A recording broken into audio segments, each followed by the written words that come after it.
किसी भी चालीसा या स्तुति में देवी या देव के रूप और गुणों की प्रशंसा क्यों की जाती है? दरअसल हम जब भक्ति करते हुए अपने आराध्य देव के रूप का वर्णन करते हैं तो उनकी एक छवि हमारे मन में, हमारे ध्यान में बन जाती है। इस तरह हमारा मन ही उस देव का मंदिर हो जाता है। उस छवि पर हमारा अच्छी तरह से ध्यान लगता है। मन इधर उधर भागता नहीं। निराकार ईश्वर की बजाय साकार छवि पर ध्यान टिकाए रखना आसान है। ऐसे में अगर आपके सामने भगवान के उस रूप की मूर्ति ना भी हो तो भी कोई बात नहीं। आप वो मूर्ति अपने मन में, अपनी कल्पनाओं में ही बना लेते हैं और उनसे कनेक्ट हो जाते हैं। जैसा कि हमने पहले एपिसोड में भी कहा, भक्ति भाव की चीज है। आराध्य देव के रूप का वर्णन करने से हमारे भक्ति भाव बढ़ते हैं। इसके साथ ही जब हम गुणों का वर्णन करते हैं तो हमारा ध्यान उन गुणों पर जाता है, जिससे वे गुण हमारे जीवन की ओर अट्रैक्ट होने लगते हैं। फॉर एग्जाम्पल, जब आप किसी बुरे इंसान को डिस्कस करते हो कि वो कितना बुरा है, कितना गुस्सा करता है, तो आप देखते हैं आपके अंदर भी नेगेटिविटी और गुस्सा आ जाता है।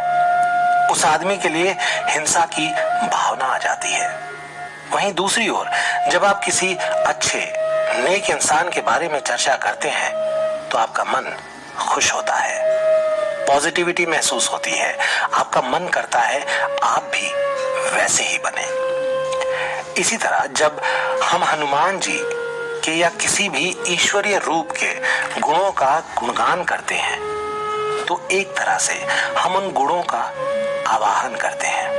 हम उन्हें अपनी ओर अट्रैक्ट करते हैं। इसलिए आपने महसूस किया होगा, हनुमान जी का नाम लेने भर से आपको एक पॉजिटिव एनर्जी, निडरता और शक्ति का आभास होता है, क्योंकि ये हनुमान जी के गुण हैं जिन्हें आप भी महसूस करते हैं। आइए मन में हनुमान जी की पावन छवि का ध्यान करते हुए 7वीं चौपाई सुनते हैं और उसका अर्थ समझते हैं।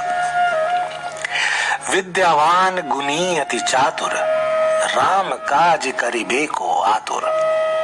इस चौपाई का अर्थ है, हे हनुमान जी, आप समस्त ज्ञान के, विद्याओं के ज्ञाता हो, महाज्ञानी हो, बहुत गुणवान हो। आप अपनी चतुराई से, बुद्धि बल से असंभव लगने वाले कार्य भी कर लेते हो। आप में राम जी प्रति इतनी आस्था है कि आप हर समय उनके कार्य करने के लिए आतुर रहते हैं, तैयार रहते हैं। आप जैसा राम का निष्काम सेवक और कोई नहीं। हनुमान चालीसा की 8वीं चौपाई है, प्रभु चरित्र सुन बेको रसिया, राम लखन सीता मन बसिया। इसका अर्थ है, हनुमान जी को श्री रामचरित सुनना बेहद पसंद है। वो राम की लीलाओं को सुनते हुए भक्ति में मगन रहते हैं। उनके हृदय में कोई सांसारिक वस्तु या लालच या मोह नहीं है। वहां तो बस उनके प्रभु श्री राम, माता सीता और लक्ष्मण रहते हैं। ये बात हनुमान जी के बारे में प्रसिद्ध है कि जहां भी रामचरित मानस का पाठ होता है या राम नाम का कीर्तन होता है, वहां हनुमान जी जरूर आते हैं और उसे प्रेम से सुनते हैं। हनुमान जी को खुश करने का सबसे कारगर तरीका भी यही बताया गया है कि राम का नाम ले लो। हनुमान जी की कृपा खुद ही मिल जाएगी।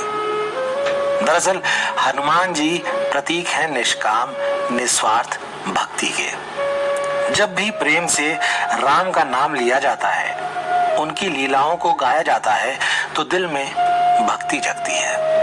आपके दिल में सच्ची भक्ति जगे तो समझिए हनुमान जी की कृपा हो गई। यहाँ हनुमान जी के चरित्र के बारे में एक और बात ध्यान देने योग्य है कि वो बहुत बलशाली हैं, बहुत ज्ञानी हैं।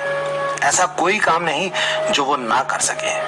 फिर भी उनका व्यक्तित्व कितना सहज है, सरल है। वो कभी किसी काम का श्रेय खुद को नहीं देते। वो अपने समस्त गुण, बल, विद्या, पराक्रम सबको राम जी की कृपा ही मानते हैं। और एक हम हैं जो उनके भक्त हैं, मगर कितनी छोटी छोटी बातों का अहंकार पाल कर बैठ जाते हैं। हम बड़े, हमारी जाति बड़ी, पोस्ट बड़ी, घर बड़ा, बड़ी कार, दूसरे से ज्यादा डिग्रियां और भी न जाने क्या क्या। एक गुण आया नहीं और चढ़ जाते हैं 7वें आसमान पर। सुपीरियरिटी कॉम्प्लेक्स से घिर जाते हैं, दूसरों को हम छोटा मानने लगते हैं।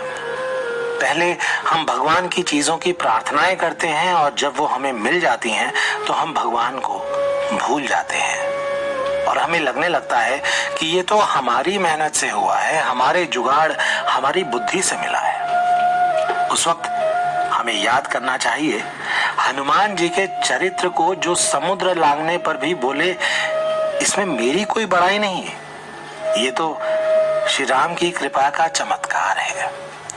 जब हमारा अहंकार ईश्वर के लिए इतना समर्पित होगा तब हम कह पाएंगे कि हम भक्त हैं। तो दोस्तों, अभी तक आपने हनुमान चालीसा की 8 चौपाइयां समझी जिनमें हनुमान जी के रूप और गुणों का वर्णन था। अब 9वीं चौपाई से हनुमान जी द्वारा किए गए महान कार्यों का वर्णन आरंभ होता है। 9वीं और 10वीं चौपाइयां इस प्रकार हैं। सूक्ष्म रूप धरी सिंह ही दिखावा, बिकट रूप धरी लंक जरावा, भीम रूप धरी असुर संहारे, रामचंद्र के काज संवारे। अर्थात हे हनुमान जी, आपने अपना बहुत छोटा रूप धारण करके सीता जी को दिखलाया और भयंकर रूप करके लंका को जलाया।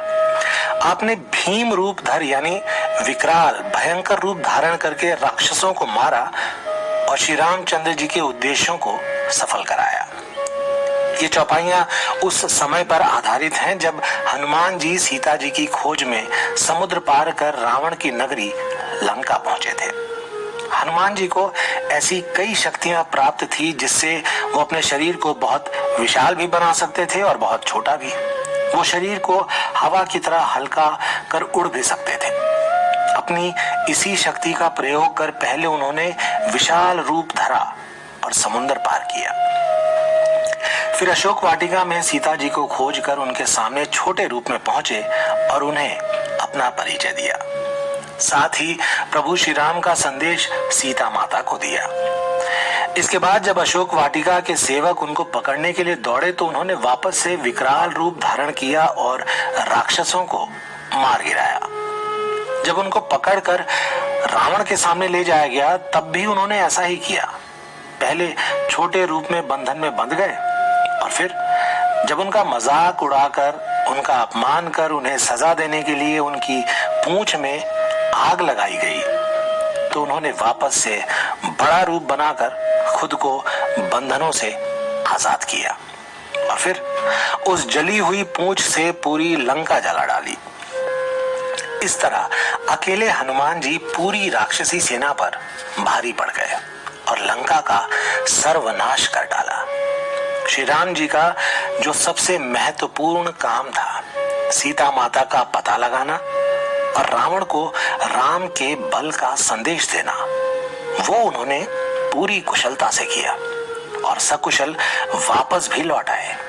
हनुमान जी के अलावा और दूसरा कौन था जो ऐसा असंभव कार्य कर सकता था? कोई नहीं। दोस्तों, अगले